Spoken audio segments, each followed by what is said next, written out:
तो यहाँ पे देखेंगे दाब, दाब यानी क्या होता है, प्रेशर। तो प्रेशर होता है फोर्स पर यूनिट एरिया, ठीक है, इसको बोलते हैं फोर्स पर यूनिट एरिया। तो एकांक क्षेत्रफल पर आरोपित बल दाब कहलाता है।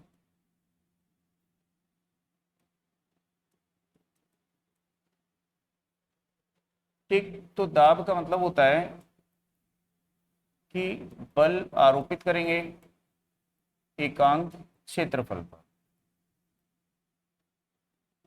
तो दाब को V से डिनोट करेंगे, बल को F से, और क्षेत्रफल को एरिया को A से। तो दाब इज इक्वल टू क्या होता है, फोर्स पर यूनिट एरिया।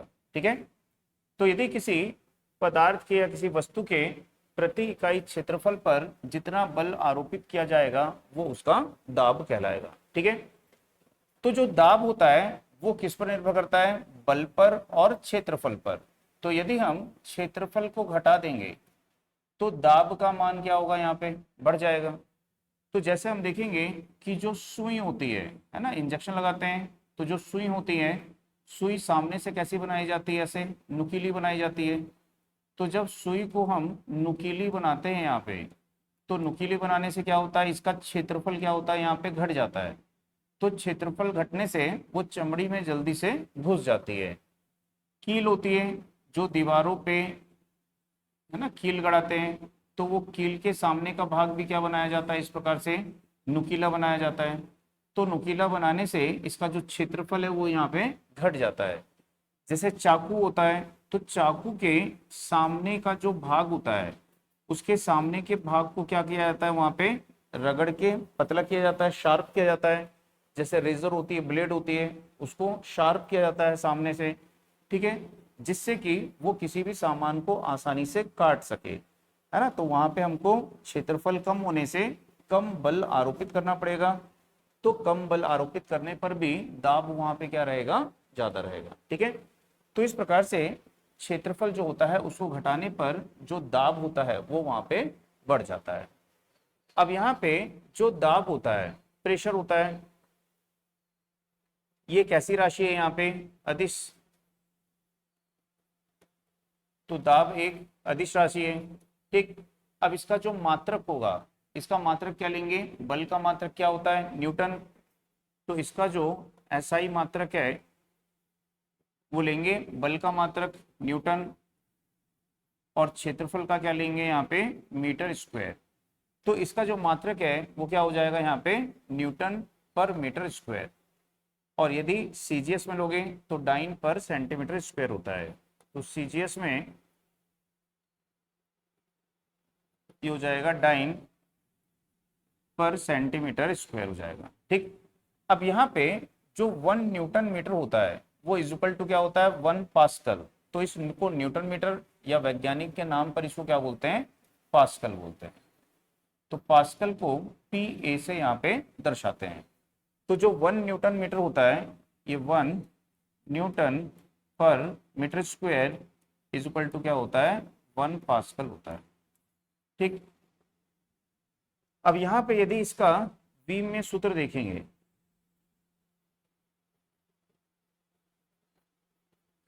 तो बल का क्या होता है, MLT-2, और एरिया का क्या होता है यहाँ पे, लंबाई का स्क्वायर।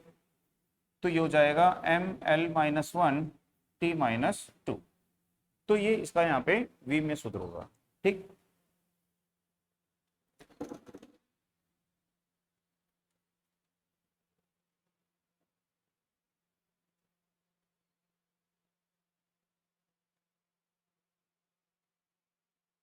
तो बोल सकते हैं कि दाब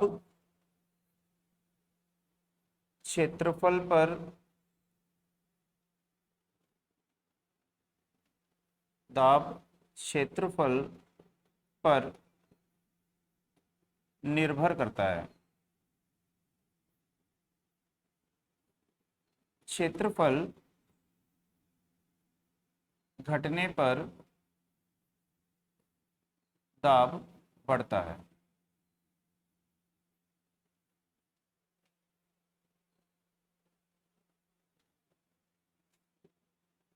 इसलिए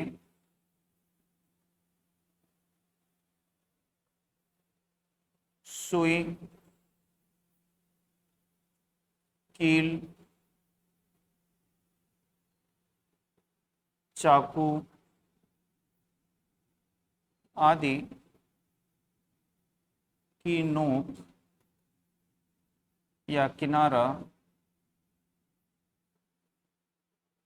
नुकीला बनाते हैं।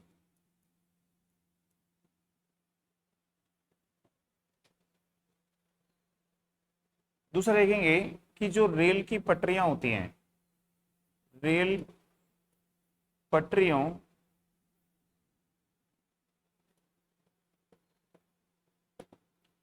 के नीचे दाब को कम करने के लिए स्लीपर लगाते हैं।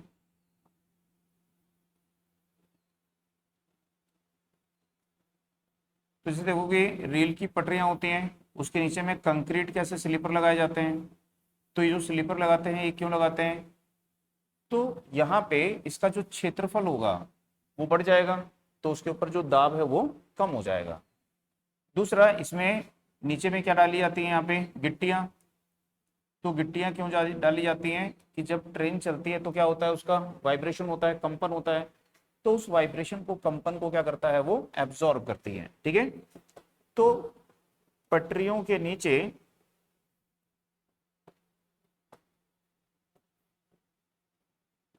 गिट्टियां कंपन यानी वाइब्रेशन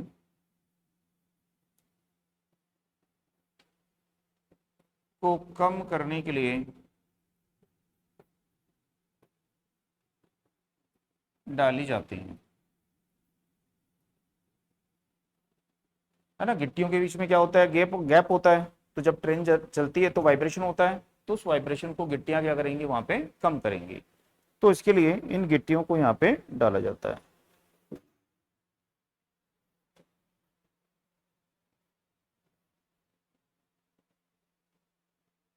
ठीक, नोट कर लिए। इसके बाद में यहाँ पे देखेंगे एक होता है पास्कल का नियम।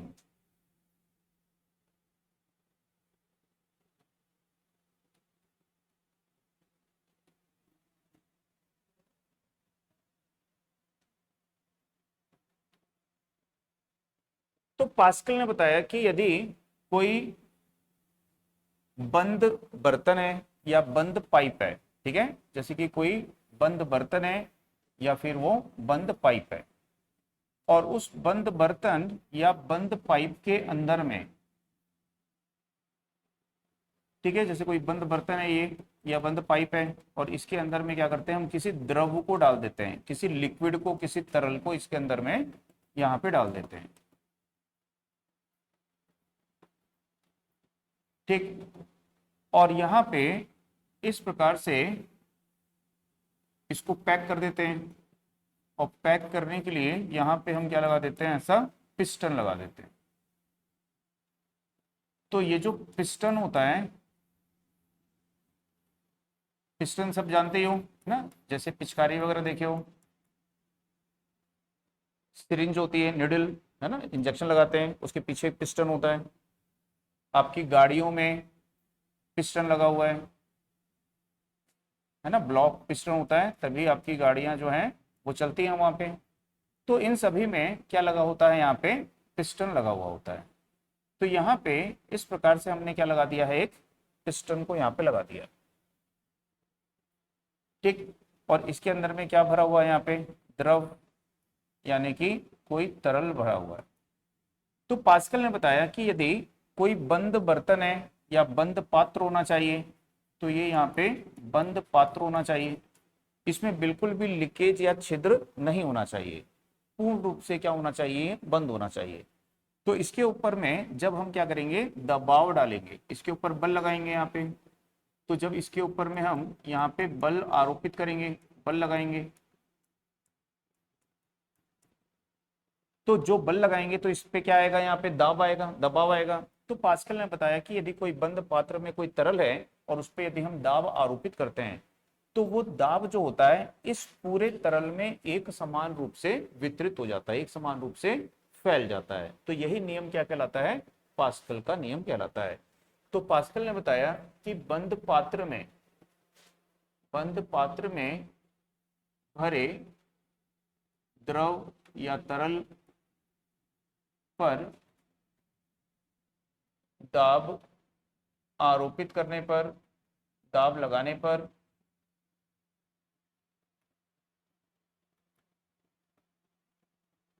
दाब उस तरल के संपूर्ण भाग में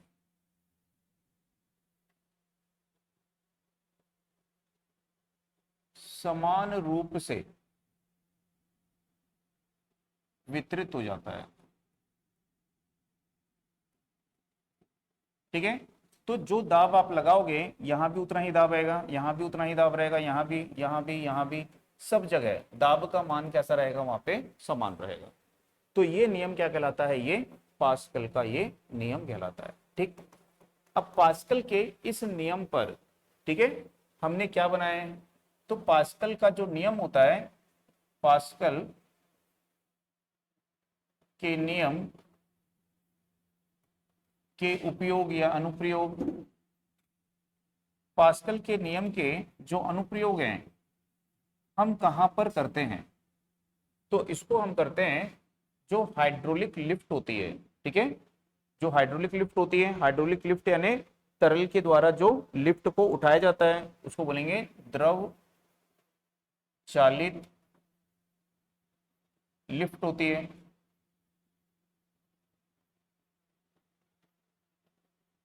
हाइड्रोलिक लिफ्ट बोलते हैं इसको। या फिर जो द्रव चालित ब्रेक होते हैं, द्रव चालित ब्रेक होते हैं जिसको हाइड्रोलिक ब्रेक बोलते हैं। तो जहां पे भी हाइड्रोलिक वर्ड आ रहा है, हाइड्रोलिक शब्द आ रहा है, ठीक है, तो वहां पे समझ जाइए किसका नियम लागू हो रहा होगा, पास्कल का। तो जैसे देखे होगे बड़ी बड़ी क्रेनें होती हैं, है ना, जैसे देखे होगे जेसीबी होती है, गड्ढा उड्ढा खोदने वाली, है ना, उन सब में भी किसका यूज किया जाता है, हाइड्रोलिक सिस्टम का ही यूज करते हैं। तो यहाँ पे जैसे आप लोग बाइक चलाते हो, बाइक के सामने में क्या होता है, डिस्क ब्रेक होता है। तो डिस्क ब्रेक में देखे होगे एक पाइप आता है, उसमें ऑयल आता है ना, तो वो भी क्या है, वहां पे द्रव चालित ब्रेक है, हाइड्रोलिक ब्रेक है वो भी। ठीक है, तो उसमें भी किसका यूज किया जाता है, पास्कल के नियम का उपयोग करते हैं। तो ये भी क्वेश्चन आता है कि पास्कल के नियम का अनुप्रयोग कहाँ करते हैं, या द्रव चालित ब्रेक में किसके नियम का उपयोग करते हैं, ठीक है, या द्रव चालित लिफ्ट में किसके नियम का उपयोग करते हैं, तो पास्कल के नियम का उपयोग यहाँ पे किया जाता है। तो जैसे हमने यहाँ पे देखा कि जो दबाव होता है, प्रेशर होता है, ये क्या होता है, फोर्स पर यूनिट एरिया, है ना, बल प्रति इकाई क्षेत्रफल होता है। तो यदि हम यहाँ पे देखें कि यहाँ पर जो क्षेत्रफल है, ये क्षेत्रफल कैसा है, यहाँ पे कम है, और यहाँ पर जो क्षेत्रफल रखा गया है वो क्षेत्रफल कैसा है, ज्यादा है।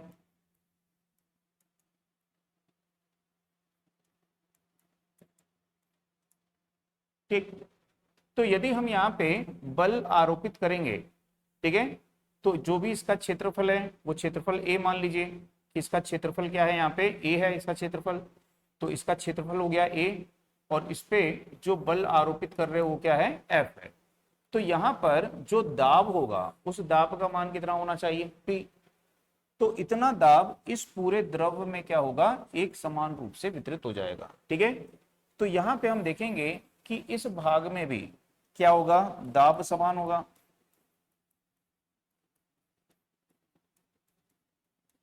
तो यहाँ पे भी दाब का मान क्या होगा, इतना ही होगा। लेकिन हमने इसका क्षेत्रफल क्या रखा हुआ है, ज्यादा रखा है। तो यदि इसी सूत्र से हम लिखेंगे कि बल बराबर क्या हो जाएगा, तो दाब गुणित क्षेत्रफल हो जाएगा। ठीक, तो यदि यहाँ पे दाब का मान समान है तो जितना दाब यहाँ है उतना ही दाब यहाँ पे भी होगा। तो दाब का मान कितना है यहाँ पे, एफ बटा ए।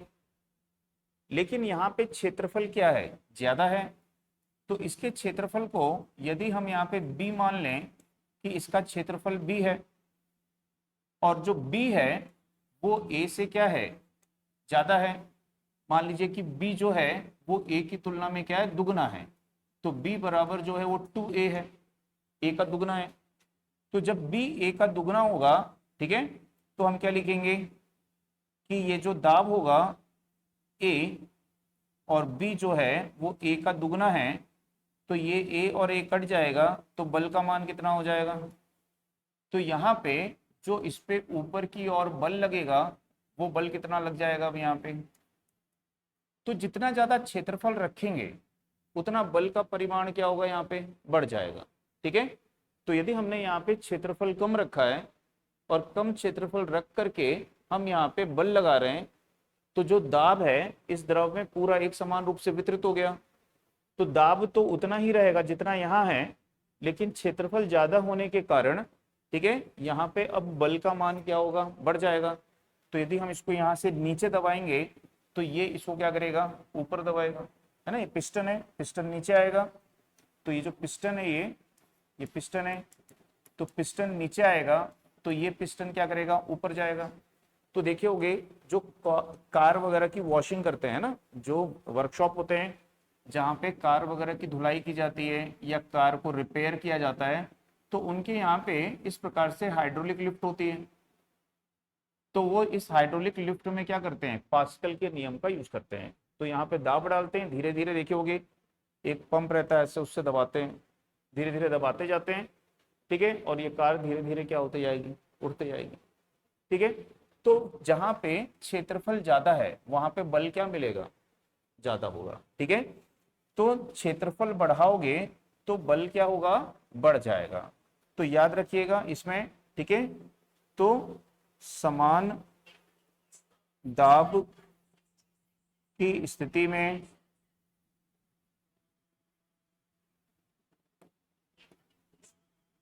क्षेत्रफल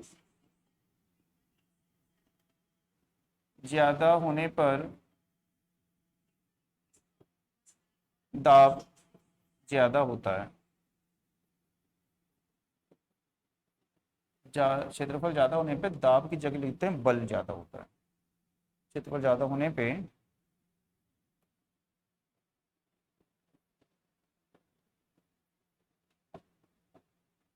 बल ज्यादा होता है। तो जहां क्षेत्रफल ज्यादा होगा वहां पे बल क्या होगा, ज्यादा हो जाएगा। तो इसके बाद में देखेंगे यहाँ पे एक होता है वायुमंडलीय दाब।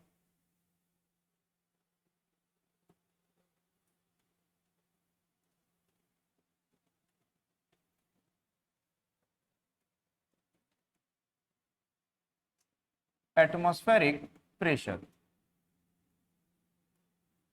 तो जो वायुमंडलीय दाब है, एटमॉस्फेरिक प्रेशर किसको बोलते हैं, कि जैसे ये हमारी अर्थ है, पृथ्वी है, तो हमें पता है कि पृथ्वी में क्या है, यहाँ पे गुरुत्वाकर्षण बल है ये, ठीक। और इस गुरुत्वाकर्षण बल के कारण ये प्रत्येक वस्तु को अपने केंद्र की ओर आकर्षित करती है। तो हमारे पृथ्वी के चारों ओर यहाँ पे क्या है, वायु। तो वायु जो है ये भी क्या है, एक द्रव्य है। द्रव्य का मतलब क्या होता है, जिसमें द्रव्यमान होता है, जिसमें भार होता है, ठीक। तो पृथ्वी के चारों ओर जो वायु है वो क्या है, द्रव्य है, इनमें द्रव्यमान है, इसमें भार होता है। तो पृथ्वी जो है इस वायु को भी क्या करेगी, अपनी ओर आकर्षित करेगी, ठीक। तो जब वायु को अपनी ओर आकर्षित करेगी तो हम देखते हैं कि पृथ्वी के चारों ओर यहाँ पे क्या बन जाएगा, एक वायु का घेरा बन जाएगा। तो ये जो वायु का घेरा है, इस वायु के घेरे को हम क्या बोलेंगे, वायुमंडल बोलेंगे। तो ये जो वायु का घेरा बना है,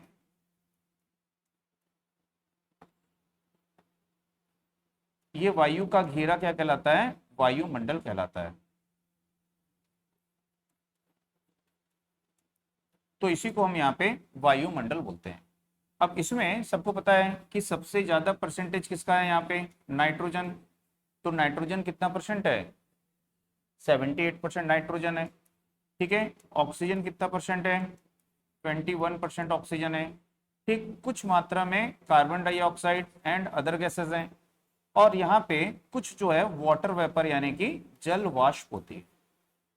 ठीक है, तो ये सभी मिलकर के क्या बनाते हैं यहाँ पे? वायु का घेरा, और उस वायु के घेरे को क्या बोलते हैं? वायुमंडल। और इस वायुमंडल में क्या होता है? यहाँ पे भार होता है। तो इसके कारण यहाँ पे जो भी वस्तु रखी होगी, यदि यहाँ पे कोई वस्तु रखी हुई है, तो ये जो वायु है, ये वायु अपना भार इसके ऊपर आरोपित करेगी, अपना भार इसके ऊपर डालेगी, है कि नहीं? कोई भी वस्तु यदि उसमें भार है, तो जैसे यदि इसमें भार है, इसको मैं अपने हाथ में रखूंगा, तो ये अपना भार मेरे हाथ के ऊपर आरोपित करेगी। तो इसी तरह से हमारे चारों ओर जो वायुमंडल है, वो भी हर एक वस्तु के ऊपर में क्या करता है? अपना भार आरोपित करता है, और उसी को क्या बोलते हैं हम? वहां पे वायु दाब बोलते हैं। आई बात समझ में?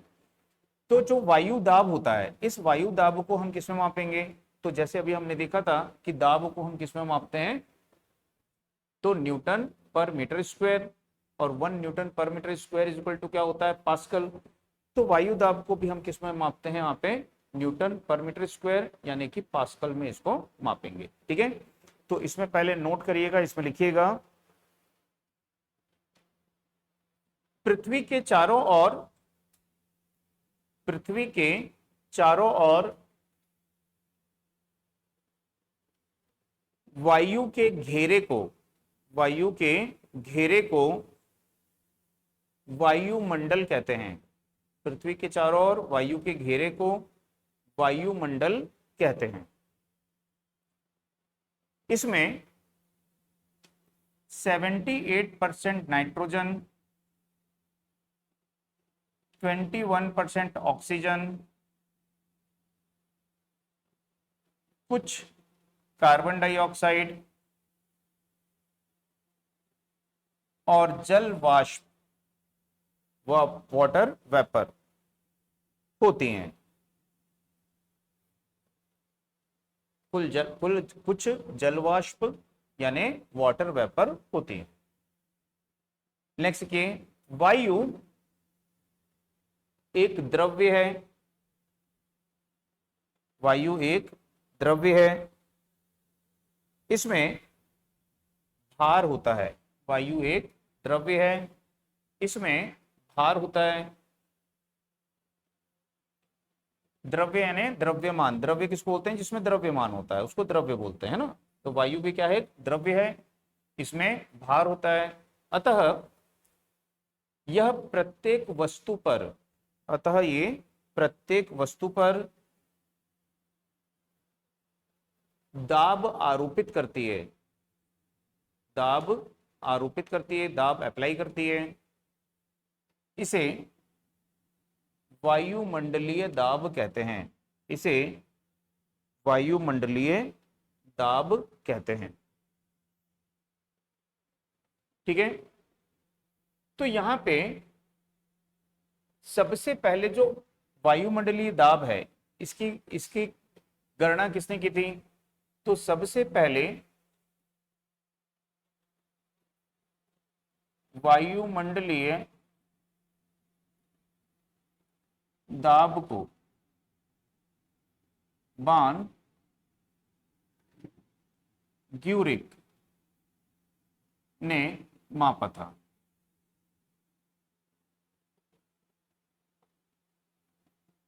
तो सबसे पहले बान ग्यूरिक ने इसको वायुमंडलीय दाब को मापा था। तो यहाँ पे जो पृथ्वी पे वायुमंडलीय दाब होता है, इस वायुमंडलीय दाब का जो मान होता है, ठीक है, उसको कैसे लिया गया है? तो पृथ्वी पर जो वायुमंडलीय दाब है वो लिया गया है 45 डिग्री अक्षांश पर।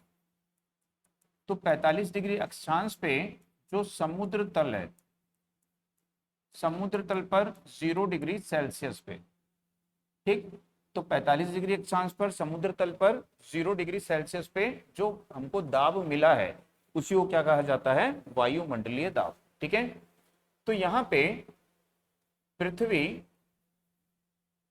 पर 0 डिग्री सेल्सियस ताप पर 45 डिग्री अक्षांश पर समुद्र तल पर प्राप्त वायु दाब 1.013 into 10⁵ Newton per metre square होता है। इसे वायुमंडलीय दाब कहते हैं।